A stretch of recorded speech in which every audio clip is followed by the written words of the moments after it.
Assalamualaikum warahmatullahi wabarakatuh. Perkenalkan anggota kelompok kami. Yang pertama, saya Himatul Abidah dengan NIM 19080760073 dan teman saya Naila Iza dengan NIM 19080760074. Di sini kami akan membahas tentang the chemistry of sili putih atau slime sili putih. Di sini kita akan membahas tentang slime sili putih.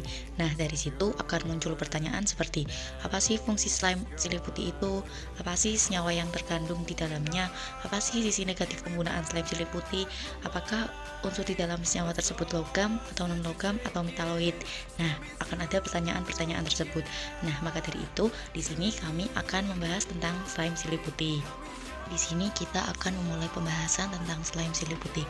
Slime sili putih adalah mainan berbahan dasar polimer silikon yang memiliki sifat fisik yang tidak biasa, yaitu memantul tapi pecah saat diberi pukulan tajam, dan bisa juga mengalir seperti cairan, berisi silikon cair viskoelastik, sejenis cairan non-Newtonian, cairan kental dalam jangka waktu lama, tetapi sebagai padatan elastis dalam waktu singkat.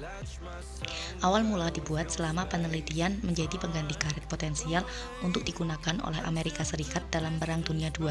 Sili putih mempunyai banyak sekali fungsi, diantaranya sebagai mainan.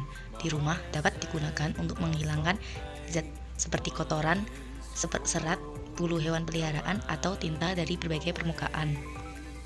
Fungsi lainnya, kegunaan khusus dalam aplikasi medis dan ilmiah, yaitu terapis okupasi untuk terapi rehabilitasi cedera tangan, sebagai alat untuk membantu mengurangi stres, dan terdapat dalam berbagai viskositas berdasarkan preferensi pengguna. Digunakan oleh astronot Apollo untuk mengamankan peralatan mereka dalam gravitasi nol. Observatorium Stewart menggunakan pangkuan yang didukung sili putih untuk menggiling cermin teleskop astronomi. Di dalam sili putih terkandung senyawa kimia. Menurut beratnya, 65% diantaranya adalah senyawa yang disebut polidimetil siloksan. Tetapi zat pewarna juga disertakan untuk memberikan berbagai warna yang digunakan sili putih. Ini adalah polidimetil siloksan atau PDMS, yaitu kontributor besar pada sifat aneh sili putih. PDMS adalah sejenis silikon, sekelompok polimer yang ditentukan oleh fakta bahwa semuanya mengandung unit SiO(Si) sebagai dasar struktur polimernya. Bahan lain dalam campuran tersebut adalah asam borat. Rantai PDMS di ujung sili putih dalam kelompok OH. Asam borat dapat bereaksi dengan ini untuk membentuk hubungan yang dimediasi boron transien antara rantai polimer yang berbeda. Para peneliti dari Trinity College Dublin School of Physics atau CRANN dan AMBER Research Centers telah menemukan campuran komposit nano dari grafen dan sili putih berperilaku sebagai sensor tekanan sensitif, mengklaim kemampuan untuk mengukur jejak laba-laba yang merayap di atasnya. Di dalam sili putih terkandung senyawa kimia polidimetil siloksan atau PDMS. PDMS adalah sejenis silikon. Silikon ditemukan oleh John Jacob Berzelius. Silikon merupakan unsur metaloid tetravalensi, bersifat lebih tidak reaktif daripada karbon atau unsur non-logam yang tepat berada di atasnya pada tabel periodik, tetapi lebih reaktif daripada germanium, metaloid yang berada persis di bawahnya pada tabel periodik. Penyusun lain dari slime sili putih adalah asam borat. Asam borat tersusun dari unsur boron. Karakteristik dari boron itu sendiri adalah dia sebuah metaloid, intermediate antara logam dan non-logam. Boron paling banyak dalam bentuk polimorf atau struktur kisik kristal yang berbeda. Beberapa di antaranya lebih bersifat logam dari yang lain. Boron metalik sangat keras dan memiliki titik lebur yang sangat tinggi. Boron umumnya tidak membuat ikatan ionik. Boron membentuk ikatan kovalen yang stabil. Boron dapat mentransmisikan sebagian cahaya inframerah. Boron adalah konduktor suhu ruangan yang buruk, namun konduktivitasnya meningkat secara nyata pada suhu yang lebih. Selanjutnya ini ada struktur dari polidimetil siloksan atau biasa disebut PDMS. Nah, PDMS adalah salah satu senyawa kimia yang terkandung dalam sili putih. Dalam PDMS ini terdapat ikatan kovalen karena dalam strukturnya terdapat pemakaian elektron bersama. Nah, ikatan yang terbentuk adalah ikatan kovalen nonpolar karena tidak terdapat pasangan elektron bebas atau PEB pada atom pusatnya. Nah, berikut adalah struktur geometri dari PDMS, bisa diamati sendiri. Nah, kemudian salah satu fungsi umum slime silih putih adalah untuk bermain karena teksturnya yang kenyal.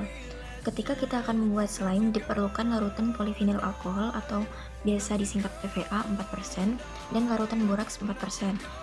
PVA ini merupakan polimer adisi yang dibentuk dari monomer vinil alkohol. PVA larut dalam air karena adanya gugus hidroksil OH pada rantai utama polimer yang dapat membentuk ikatan hidrogen dengan molekul-molekul air. Nah, reaksi antara PVA dengan boraks ini akan menghasilkan polimer terikat silang atau cross-link polimer dengan boraks sebagai pengikat silangnya. Ikatan silang antara PVA dan boraks membentuk semacam struktur 3 dimensi yang memungkinkan molekul air terperangkap di dalamnya. Nah, dari situ yang menjadikan slime bisa bertekstur kenyal. Interaksi gaya antar molekul berupa ikatan hidrogen menjadikan senyawa di dalamnya dapat bekerja. Seperti yang sudah dijelaskan di awal, bahwa slime silih putih tersusun atas polydimethyl siloxane atau PDMS, di mana PDMS itu tersusun atas silikon. Karakteristik silikon itu sendiri yaitu merupakan logam metalik yang keras dan relatif inert, dan dalam bentuk kristal sangat rapuh dengan kilau logam yang terang. Silikon berada di alam sebagai oksida dan sebagai silikat. Bentuk padat silikon tidak bereaksi dengan oksigen, air, dan sebagian besar merupakan asam. Silikon bereaksi dengan halogen atau mencairkan alkali. Silikon juga memiliki sifat yang tidak biasa seperti air yang mengembang saat membeku. 4 elemen lainnya meluas ketika mereka membeku, antara lain gallium, bismut, antimon, dan germanium. Lalu penyusun lain dari slime silih putih yaitu asam borat. Asam borat tersusun dari unsur boron. Karakteristik dari boron itu sendiri adalah merupakan sebuah metaloid intermediate antara logam dan non-logam. Boron paling banyak dalam bentuk polimorf atau struktur kisi kristal yang berbeda. Beberapa di antaranya lebih bersifat logam dari yang lain. Boron metalik sangat keras dan memiliki titik lebur yang sangat tinggi. Boron umumnya tidak membuat ikatan ionik. Boron membentuk ikatan kovalen yang stabil. Boron dapat mentransmisikan sebagian cahaya inframerah. Boron merupakan konduktor suhu ruangan yang buruk, namun konduktivitasnya meningkat secara nyata pada suhu yang lebih tinggi. Slime silih putih ini berbahaya jika dimainkan oleh anak-anak tanpa pengawasan orang tua. Seperti yang kita ketahui, racun pada slime ini yang mengandung silikon dan boraks bisa masuk ke tubuh lewat sistem pernapasan, pencernaan, dan kulit.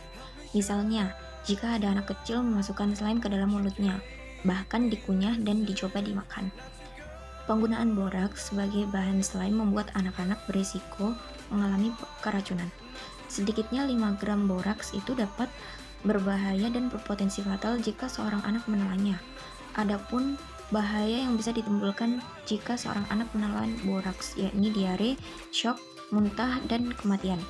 Oleh sebab itu, anak-anak harus menghindari kontak langsung dengan boraks dan produk yang mengandung boraks. Menurut Centers for Disease Control and Prevention atau CDC Amerika Serikat, boron dapat mengiritasi mata, kulit, tenggorokan, dan hidung. Jika boron termakan, maka dapat mengiritasi saluran pencernaan hingga menyebabkan sakit perut, yaitu muntah, diare, dan gangguan pencernaan lainnya. Apabila boron tertelan dalam jumlah besar, akibatnya bisa fatal. Konsumsi boron dalam waktu singkat dengan dosis yang besar dapat menyebabkan kematian. Dosis boron mematikan bagi anak-anak yaitu sekitar 5-6 gram, sementara bagi orang dewasa yaitu 15-20 gram. Sekian dari kelompok kami. Apabila ada kesalahan, kami mohon maaf. Terima kasih. Wassalamualaikum warahmatullahi wabarakatuh.